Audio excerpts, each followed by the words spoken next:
Ingin beli mobil pertama untuk keluarga yang bentuknya hatchback dengan desain yang elegan, mesinnya bandel dan irit dan harganya belum tergoreng seperti Honda Jazz? Ini dia Toyota Yaris NCP91 atau yang biasa dikenal sebagai Yaris Bakpao.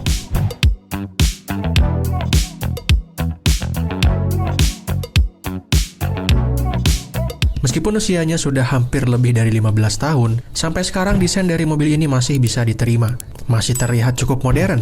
Selain itu, harganya juga masih masuk akal jika dibandingkan dengan kompetitornya seperti Honda Jazz, yang harganya sudah tergoreng. Makanya nggak heran mobil ini masih dicari sampai tahun 2025 ini. Emang apa aja sih kelebihan dari mobil ini selain dari desain dan harganya?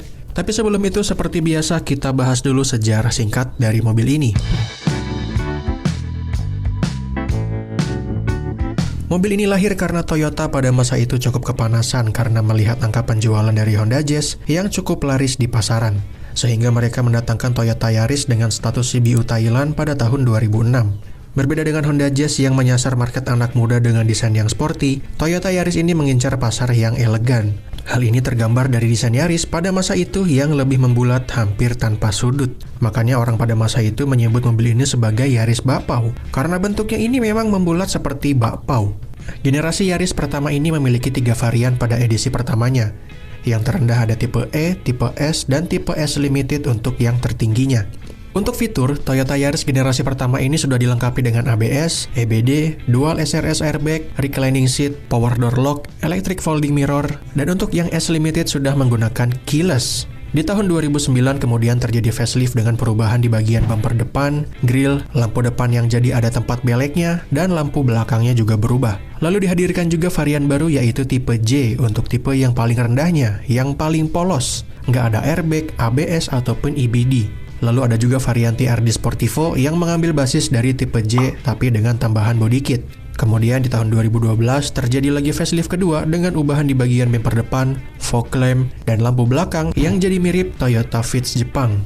Nah, karena versi TRD Sportivo sebelumnya itu kurang laku karena berbasis dari tipe J, di tahun 2012 basis dari TRD Sportivo ini diganti jadi tipe S. Dan varian ini harganya menjadi yang paling mahal sampai saat ini untuk harga bekasnya.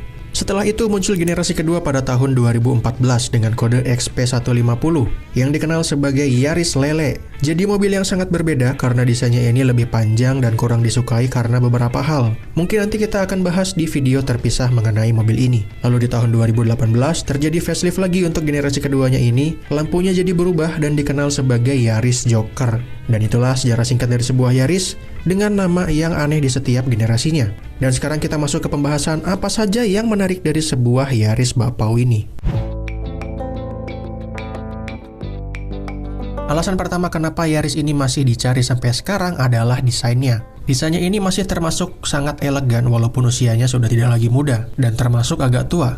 Desainnya ini hampir tidak ada sudut dan kalau kita bandingkan dan kita jajarkan dengan mobil yang sekarang seperti City Hatchback, Agya, atau Ayla, aura mewahnya ini masih ada, masih tersisa. Makanya nggak heran kalau dulu mobil ini termasuk salah satu hatchback yang paling sukses di Indonesia bersama dengan Honda Jazz. Karena sampai sekarang aja masih banyak yang nyari mobil ini karena suka dengan desainnya.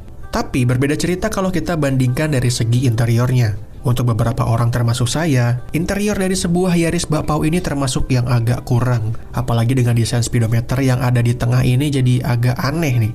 Mungkin ini terinspirasi dari Mini Cooper ya, dan karena Toyota pada masa itu mendesain mobil ini untuk alasan kepraktisan, jadi sisi estetikanya ini mungkin agak sedikit dikorbankan. Alasan kedua kenapa mobil ini masih dicari sampai sekarang adalah kepraktisannya. Di bagian interior kita akan dimanjakan dengan banyaknya tempat penyimpanan. Cup holder di kanan kiri ada, posisinya juga di depan AC, jadi kalian bisa sekalian mendinginkan minuman. Kemudian di bagian penumpang depan kiri lacinya ini juga luas. Di pintu juga ada side pocket dan bottle holder. Dan kalau masih kurang, di depan setir yang biasanya ada speedometer, di Yaris ini malah dijadikan laci. Makanya nggak heran kenapa mobil ini disukai oleh keluarga muda yang baru punya anak kecil gitu ya. Ini buat bawa mainan anak bisa sangat membantu, Pak. Selain itu, ukuran mobilnya yang compact juga membuat mobil ini mudah dikendarai. Dashboardnya rendah dan tidak sepanjang dashboard Honda Jazz. Posisi duduknya juga lebih tinggi dari Honda Jazz dan radius putarnya ini kecil, membuat mobil ini disukai oleh kaum hawa juga. Selain karena bentuknya yang lucu dan gampang disetir. Atau untuk kalian yang ingin mencari mobil pertama, mobil ini juga sangat cocok. Hanya saja untuk kekurangan dari Yaris ini ada di bagian bagasinya. Bagasinya ini lebih kecil kalau kita bandingkan dengan Honda Jazz, dan di baris keduanya, kalau Honda Jazz itu punya Ultra Seat yang bisa dilipat jadi berbagai mode, Yaris ini nggak bisa. Dia hanya bisa dilipat ke depan jadi flat floor. Tapi ya lumayan lah ya. Toh juga mobil sekecil ini biasanya cuma dipakai buat mobile kan, nganter anak ke kantor atau belanja bulanan. Alasan ketiga adalah mesinnya. Yaris Bapau ini menggunakan mesin yang sama dengan Vios, berkode 1NZFE 1500cc yang mampu menghasilkan tenaga 109 horsepower dan torsi 142 Nm. Transmisinya ada yang matic konvensional 4 speed dan manual 5 speed. Mesin ini di Vios saja udah sangat cukup untuk kebutuhan sehari-hari, apalagi jika dipasangkan di Yaris yang bodinya lebih kecil, tentu akan lebih bertenaga. Dan mesin ini juga disukai karena tergolong mesin yang bandel, banyak dipakai jadi taksi juga, jadi nggak perlu khawatir soal spare part dan perawatan. Di pasar masih banyak sekali spare partnya dan bengkel juga dijamin banyak yang bisa menangani. Untuk konsumsi BBM dengan meminum Pertalite, mobil ini bisa mendapatkan angka 1:10 untuk dalam kota.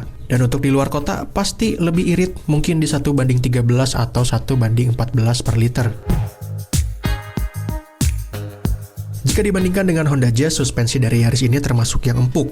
Dan feel mengemudinya juga tidak seagresif Honda Jazz yang mengincar fun to drive. Mobil ini lebih mengarah ke kenyamanan berkendara. Untuk kekedapan kabin, walaupun lebih baik dari Honda Jazz, terutama di bagian atap, sayangnya suara dari luar seperti road noise masih bisa masuk ke area kabin. Tapi masih dalam batas toleransi. Toh kalau terlalu kedap juga bahaya sih. Kita jadi nggak bisa dengar suara klakson dari luar. Nah, ngomong-ngomong soal bahaya, ini ada kaitannya dengan pengereman dan safety. Di Yaris Bapau ini, remnya dan safety-nya itu bermacam-macam tergantung dari tipenya. Usahakan kalau ada niatan untuk membeli mobil ini, cari yang minimal tipe E ke atas, yang sudah ada ABS, EBD, BA, airbag, atau kalau bisa yang S limited sekalian, yang sudah keyless dan rem cakram di bagian depan dan belakang. Karena kalau yang tipe J, tipe yang terendah itu bener-bener nggak ada safety-nya sama sekali. Nggak ada ABS, EBD, dan airbag pun nggak ada.